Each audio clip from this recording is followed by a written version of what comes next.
Hai sobat sehat semua. Wah, ini agak sedikit berbeda ya. Dan mungkin kali ini aku mau bikin podcast. Sebelum kita mulai podcastnya, aku mau nyapa dulu nih sobat sehat semua. Gimana kabarnya hari ini? Semoga sehat selalu ya dan bahagia selalu. Apalagi ditambah ada yang buat bahagia gak sih? Ini siapa sih? Kok tiba-tiba bikin konten ngoceh gini? Bukannya biasanya teman-teman dengerinnya pemutaran musik-musik ya? Kok tiba-tiba jadi podcast kayak gini? Oke deh, tak kenal maka tak sayang.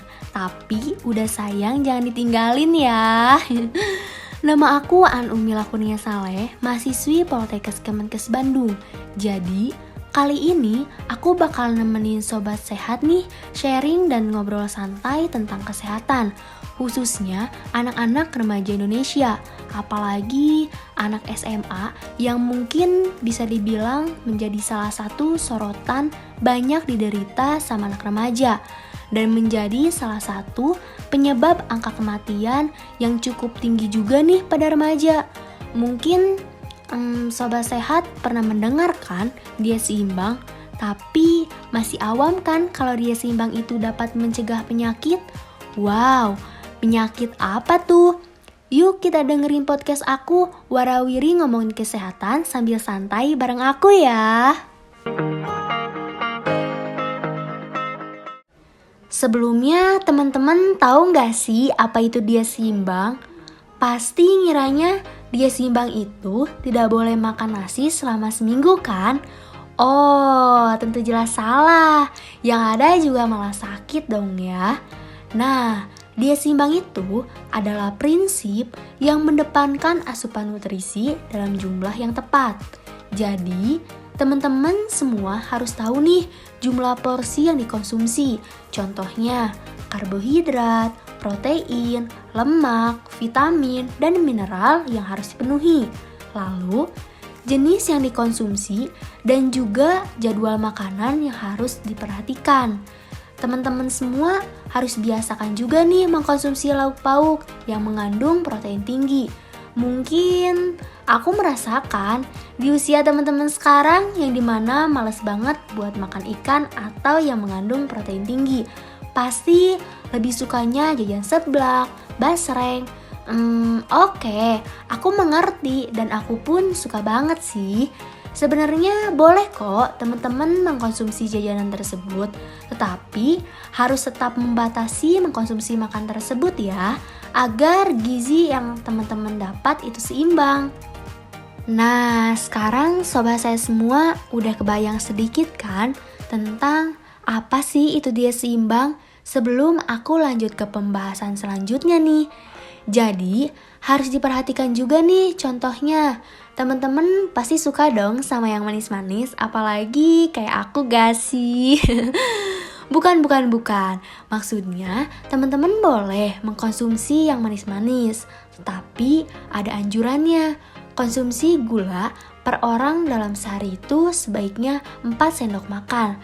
Makanan pokok dan sayuran itu dianjurkan dalam satu piring makan, yaitu 3-4 porsi.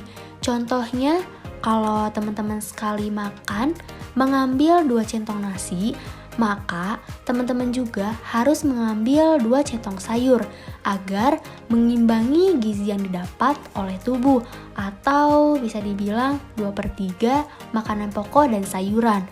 Nah, apa aja sih yang harus ada di dalam piring itu? Yaitu makanan pokok, lauk pauk, sayuran, dan buah-buahan. Jadi, teman-teman mulai sekarang harus bisa mengimbangi gizi yang masuk ke dalam tubuh ya, agar gizi teman-teman seimbang. Karena kalau gizinya nggak seimbang, dapat menyebabkan penyakit loh. Hah? Penyakit apa tuh?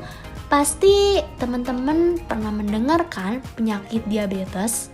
Namun, teman-teman masih awam kan dengan penyakit diabetes mellitus tipe 2? Apa tuh? Oke nih, aku jelasin sedikit ya tentang diabetes mellitus tipe 2, yaitu salah satu penyebabnya adalah gaya atau pola hidup yang tidak sehat. Dan diabetes mellitus tipe 2 ini paling banyak orang yang sering menderita dikarenakan pola hidup yang tidak sehat. Nah, untuk kadar gula normal 1-2 jam setelah makan pada usia di atas 12 tahun ini yaitu lebih dari 140 mg per dl. Jadi, teman-teman sebisa mungkin harus dicek ya kadar gulanya agar tidak terpapar diabetes mellitus sejak dini. Nah, jadi sobat sehat semua udah pada tahu kan? Dengan diet seimbang itu bukan berarti nggak boleh makan selama seminggu loh. Ingetin juga nih ke orang terdekat ataupun keluarga. Diet seimbang itu dapat mencegah penyakit diabetes mellitus tipe 2. Oke, mungkin sekian dulu podcast kali ini, semoga bermanfaat. Pesan dari aku, tetap jaga kesehatan dan jaga makanan dengan yang sehat ya. Karena lebih baik mencegah daripada mengobati. Maka dari itu, ayo dong cegah diabetes mellitus tipe 2 ini supaya kita terhindar dari penyakit ini. Apalagi kita sebagai remaja Indonesia harus bisa banget nih mencegahnya. Karena kalau penyakit ini tidak dicegah sedini mungkin dengan pola hidup yang sehat, bakalan banyak banget loh yang menjadi korban. Maka dari itu, cegah diabetes mellitus tipe 2 dengan diet seimbang sejak dini. Ayo, kurangi konsumsi gula karena kamu sudah cukup manis. Sekian terima kasih dari aku yang manis. Buat lebih dekat atau kalian pengen lebih dekat dengan aku, jangan lupa follow Instagram @an_umilakurnia. Dan jangan lupa DM ya, siapa tahu cocok. See you di next podcast and stay tuned. Goodbye.